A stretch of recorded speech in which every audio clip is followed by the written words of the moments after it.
no nosso programa, agora com uma pessoa que é muito querida para mim, um grande médico, oncologista. Estava aguardando ele aqui para que a gente pudesse fazer essa entrevista muito especial. E a gente estava conversando ainda há pouco a respeito do sangue, né? Eu estava querendo tirar uma dúvida aqui com o doutor Cláudio, porque essa semana minha filha me perguntou assim: mãe, qual é o meu sangue? E aí eu disse: meu Deus, qual é o sangue da minha filha? Já pensou, gente? E aí o meu sangue é B positivo. Eu estava perguntando para o doutor Cláudio, essa relação do sangue. O filho tem que ter o mesmo sangue da mãe ou do pai? É, doutor? É uma interação entre o sangue do pai e da mãe. Então tem uma série de combinações que pode ser o sangue A, B, O, positivo ou negativo. Vai depender do sangue do pai e da mãe, você pode prever o sangue do filho. Mas pode ser diferente. Pode ser diferente. Sim. Também, né? Engraçado. A gente estava conversando sobre isso no intervalo e eu resolvi compartilhar aqui com os nossos telespectadores. Afinal de contas, esse tipo de informação, inclusive, é muito bem-vinda para quem está em casa, né? Porque geralmente fica essa dúvida realmente de qual é o tipo de sangue. Mas o fato é que o Dia Mundial do Câncer é lembrado todo ano, hoje, dia 4 de fevereiro. A data coordenada pela União Internacional para o Controle de Câncer é uma campanha de utilidade pública que busca o aumento da conscientização e de educação sobre o câncer. E é sobre isso que nós vamos conversar a partir de agora com o oncologista Cláudio Rocha, da Oncoclínica. Nós temos o que celebrar em relação ao combate ao câncer, hein, doutor? Isso mesmo, Carla. É sempre muito bom estar aqui com você. Você já é parceira nossa da Oncoclínica há bastante tempo e eu acho que é por isso que essa parceria deu certo. Porque quando a gente tem informação de qualidade, a gente precisa mostrar esse serviço para a população de prevenção, de que existe diagnóstico precoce e tratamento para os diversos tipos de câncer. É importante alertar as pessoas. Eu estava pensando, se a gente estivesse conversando, por exemplo, há 20 anos atrás, a gente não tinha essa conversa tão aberta para falar sobre câncer na TV.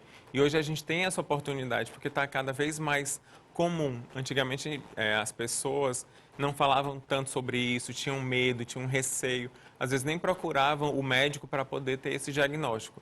E hoje, se vocês puderem ver, por exemplo, no Instagram da Oncoclínica, várias pacientes de lenço, mostrando, dando seu testemunho de como é importante você cuidar da sua vida, você ir atrás, você tratar, você ficar bem depois, porque todo mundo tem momentos difíceis. E quando esse momento difícil aparece, na Oncoclínica a gente consegue dar todo esse apoio, suporte, junto com a família e toda a equipe multidisciplinar, para que a gente entenda a lição desse problema e para que a gente se fortaleça. Não só o paciente, mas também a sua família também. E é interessante o que o doutor Cláudio está falando aqui aos nossos telespectadores, porque eu recebo muita pergunta aqui no nosso programa, viu, doutor Cláudio? Como o senhor mesmo falou, a minha parceria com a Oncoclínica há 13 anos aqui no programa Canal Saúde. E muitas pessoas me perguntam assim: eu só vou à Oncoclínica se eu tiver o diagnóstico do câncer? E é importante a gente falar sobre isso, porque a Oncoclínica, ela sempre pensou, ela sempre foi além. Inclusive, ela foi a primeira clínica oncológica da rede particular do nosso Piauí, da nossa Teresina, né, doutor?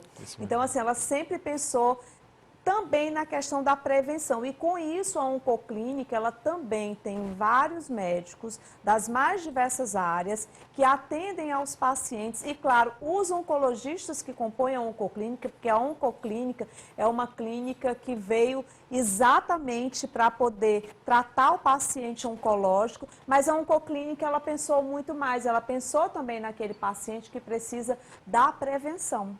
Isso mesmo. Então, nós temos uma série de especialidades e especialistas na Oncoclínica que têm essa atenção no diagnóstico precoce, na orientação, na prevenção e toda a equipe também, né? Então, para você que está em casa, que não tem câncer, que quer prevenir esse tipo de doença, vocês podem acessar as nossas redes sociais, tem várias dicas sobre prevenção, atividade física, alimentação saudável, a própria saúde mental para encarar qualquer tipo de problema que você tenha, né?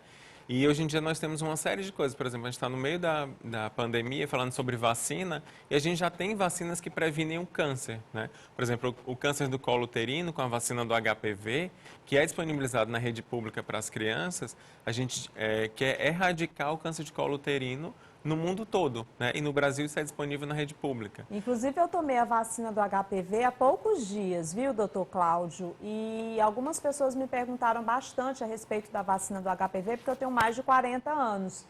E aí algumas pessoas falaram assim, Carla, mas a vacina do HPV não é só para crianças, meninas e meninos a partir de 11 anos de idade até 14. E aí eu fui explicar para algumas pessoas na minha rede social que no primeiro momento, quando surgiu essa vacina, eu acredito que tem uns... A minha filha tinha uns 11 anos, Isso, quando e hoje ela tem 22, então há 11 anos atrás, Isso. quando surgiu realmente a vacina, né, do HPV. Acho que tem mais tempo, né, doutor? Eu acho que é mais ou menos tempo, mas agora para a rede pública tem menos Tem tempo. menos tempo, né? pronto. Mas já está disponível. Exatamente. Na época, foram 3 doses que eu dei, que a Luísa tomou, e era uma vacina muito cara na época, eu lembro bem. Sim. Mas assim, há 11 anos atrás, quando ela só tinha 11 anos de idade, que essa vacina surgiu, eu não pensei 2 vezes, porque a saúde da minha filha, a gente tem que se preocupar com isso. E a vacina era muito cara, mas a saúde é o bem mais importante que a gente tem na vida, e eu a vacinei. E aí agora os homens também podem tomar a vacina, então a vacina com o passar dos anos ela foi evoluindo. Inclusive outras pessoas passaram a tomar a vacina na rede pública, tem para meninos, porque no início era só para as meninas, Isso, não era, doutor? Exatamente. E agora é para os homens também. E as mulheres elas podem tomar a vacina e os homens também até 45 anos, é isso? Sim. Até 45 Na anos. rede pública é mais para as crianças, porque você consegue ensinar o organismo, ensinar o corpo a identificar esse vírus, que é o vírus do HPV, que causa o câncer de colo uterino, alguns cânceres de cabeça e pescoço. E você ensina o organismo a lidar com esse vírus, está fazendo essa analogia com o coronavírus, então você oferece a vacina, o organismo consegue lidar melhor, porque o HPV ele gera lesões pré-neoplásicas, né? Lesões que podem gerar o câncer. Então, se o organismo já conhece ele e já evita que isso aconteça, a gente está tentando evitar que essa doença surja. Então, está na fase mais precoce da prevenção. Você não deixa surgir nem a lesão precoce, você já oferece para a pessoa um tratamento que vai evitar que isso surja. Isso é muito importante em nível mundial, né? Claro. A gente acabou de passar o janeiro, que foi o mês de combate do câncer de colo uterino, e no mundo todo se fala sobre a vacina do HPV, que hoje está disponível na rede pública, e infelizmente, até alguns poucos anos atrás, essa vacina sobrava porque as pessoas não vacinavam. Né? Por falta de conhecimento, por receio de fazer uma aplicação, mas não. Isso serve para todas as crianças na faixa etária adequada. E para as pessoas que querem tomar a vacina do HPV até 45 anos de idade, vocês podem também procurar a rede particular para tomar a vacina, porque ela é muito, muito, muito importante, tá? E não é só para as mulheres, os homens também devem ser vacinados. Inclusive, o meu filho foi vacinado também dessa vacina aí do HPV. Doutor, quais são os tipos de câncer que mais ameaçam hoje, hein? Quando a gente pensa em homem, a gente pensa sempre no câncer da próstata. Então, os homens, pelo menos a partir dos 40 anos, precisam ter uma avaliação com o urologista, um exame de PSA. Você está falando sobre, a enquete de hoje é sobre check-up. Check-up. Né? Então, homens a partir dos 40 anos precisam ter um exame de PSA e acompanhamento com o urologista. As mulheres com câncer de mama na prevenção, né? Então, a mamografia e ultrassonografia da mama, quando necessário, mas a mamografia é que o exame de rastreamento. Uma coisa que também não é lembrado tanto, mas a partir dos 45 anos, todos nós que somos ocidentais, que comemos carne vermelha, que é um fator de risco para o câncer do intestino, nós precisamos fazer o exame de colonoscopia, né? E esse exame não precisa ser tão frequente, você pode fazer esse exame a cada 5 anos. Então, você faz uma vez, está tudo normal, você pode deixar esse exame para fazer só depois de 5 e pacientes até podem fazer após 10 anos. Então, câncer de intestino, mama, câncer de próstata nos homens e o câncer de pulmão, né? O principal causador do câncer é o cigarro, né? Ele causa vários tipos de câncer. Então, hoje em dia, a gente não tem mais justificativa para uma pessoa continuar fumando ou iniciar o tabagismo. Antigamente era glamuroso, estava nas revistas, as pessoas não tinham tanto acesso à informação. Hoje em dia a gente sabe, o cigarro só traz mal para as pessoas. Só traz mal. Vicia, traz mal, é ruim para o coração, é ruim para o cérebro, é ruim para a pele, é ruim. Os mais diversos cânceres são relacionados com o cigarro, né? Inclusive o cigarro envelhece. Exatamente. Né, doutor? O cigarro e a bebida alcoólica em exagero também, né? Isso, a bebida alcoólica, a obesidade, né? Então, Às vezes as pessoas... é muito fácil identificar o cigarro como um fator de risco, mas tem algumas pesquisas que perguntam para as pessoas, você acha que ter excesso de peso ou ser obeso tem alguma relação com câncer? E a grande maioria das pessoas acha que não tem. E é o contrário.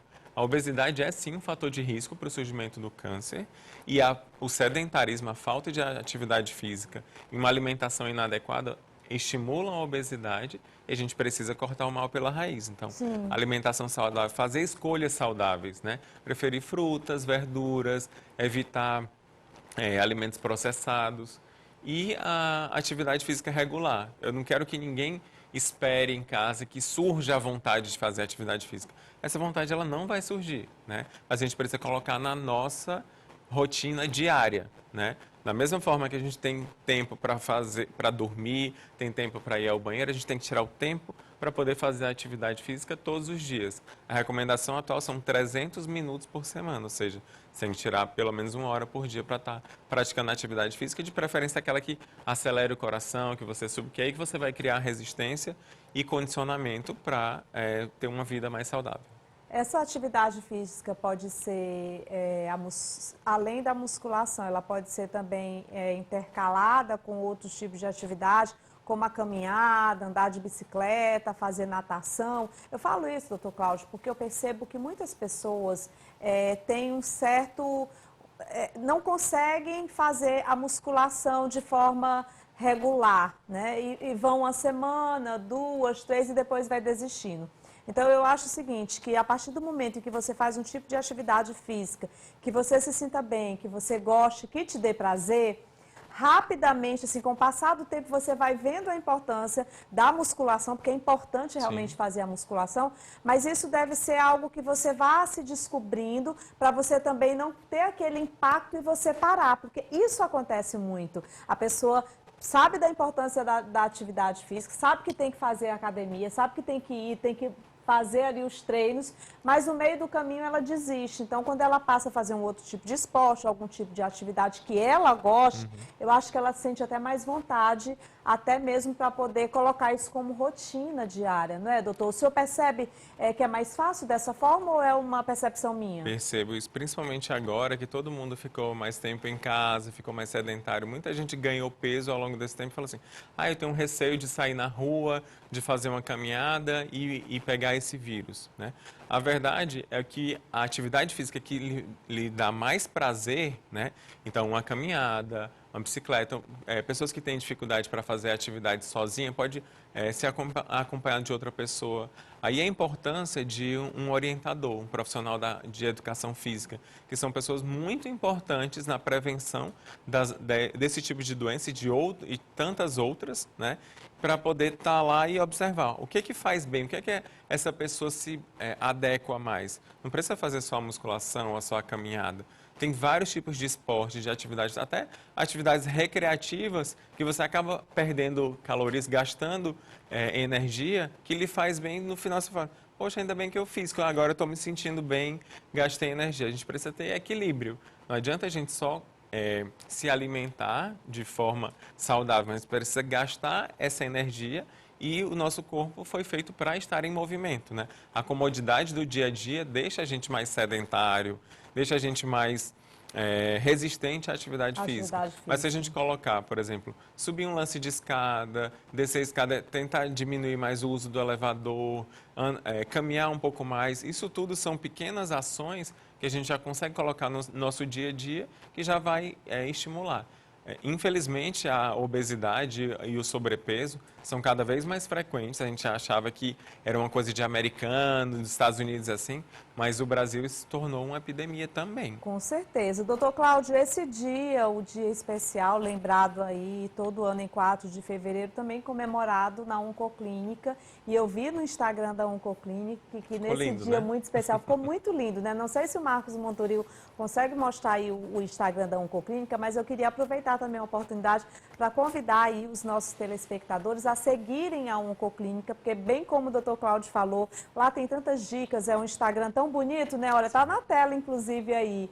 É tão bonito de ver, doutor Cláudio, esse carinho que a Oncoclínica tem, inclusive nessas datas, em campanhas, vocês são muito atuantes também, né? É importante a gente ter esse acesso e disponibilizar informações nas nossas redes sociais, porque as pessoas elas procuram informação e a gente precisa estar à disposição. Então, eu queria agradecer a todas as pacientes, os funcionários que mandaram as fotos de lenço hoje, mostrando que é importante, o quanto é importante fazer, dar esse testemunho, né, de que vale a pena aprender essa lição, vale a pena enfrentar esse problema, né?